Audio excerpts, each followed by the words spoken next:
Within an hour after the earthquake shock, the smoke of San Francisco's burning was a lurid tower visible 100 miles away. And for 3 days and nights, this lurid tower swayed in the sky, reddening the sun, darkening the day, and filling the land with smoke.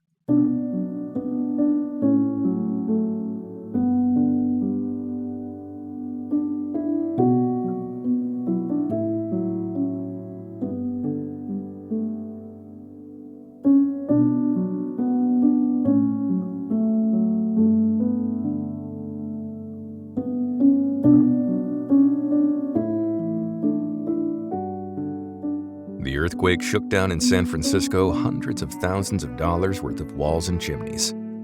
But the conflagration that followed burned up hundreds of millions of dollars worth of property. There's no estimating within hundreds of millions the actual damage wrought. Not in history has a modern imperial city been so completely destroyed. San Francisco is gone. Nothing remains of it but memories and a fringe of dwelling houses on its outskirts. Its industrial section is wiped out. Its business section is wiped out. Its social and residential section is wiped out. The factories and warehouses, the great stores and newspaper buildings, the hotels and the palaces of the nabobs are all gone. Remains only the fringe of dwelling houses on the outskirts of what was once San Francisco. On Wednesday morning at 5:15 came the earthquake. A minute later, the flames were leaping upward. In a dozen different quarters south of Market Street, in the working-class ghetto and in the factories, fire started. There was no opposing the flames. There was no organization, no communication.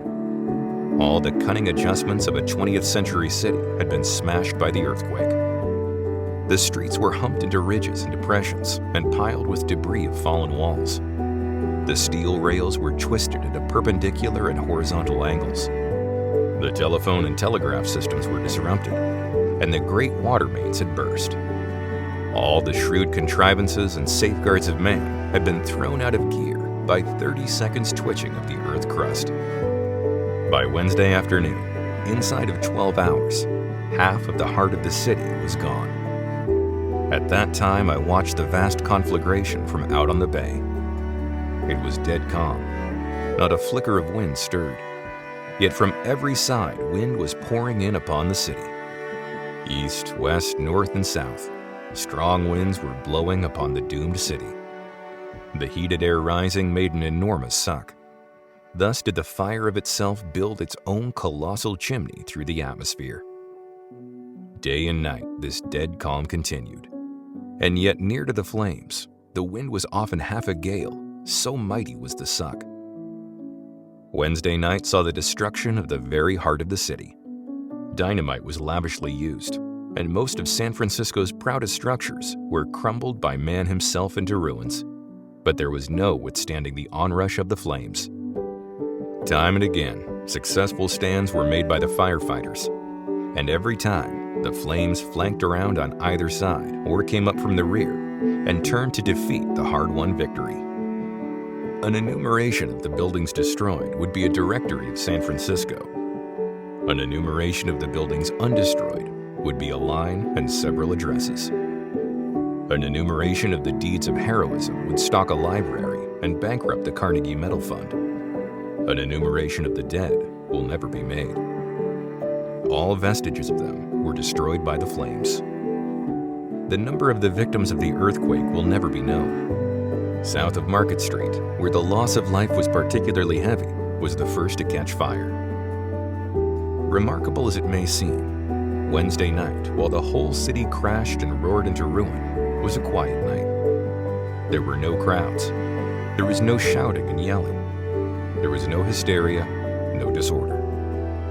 I passed Wednesday night in the path of the advancing flames, and in all those terrible hours, I saw not one woman who wept, not one man who was excited, not one person who was in the slightest degree panic-stricken.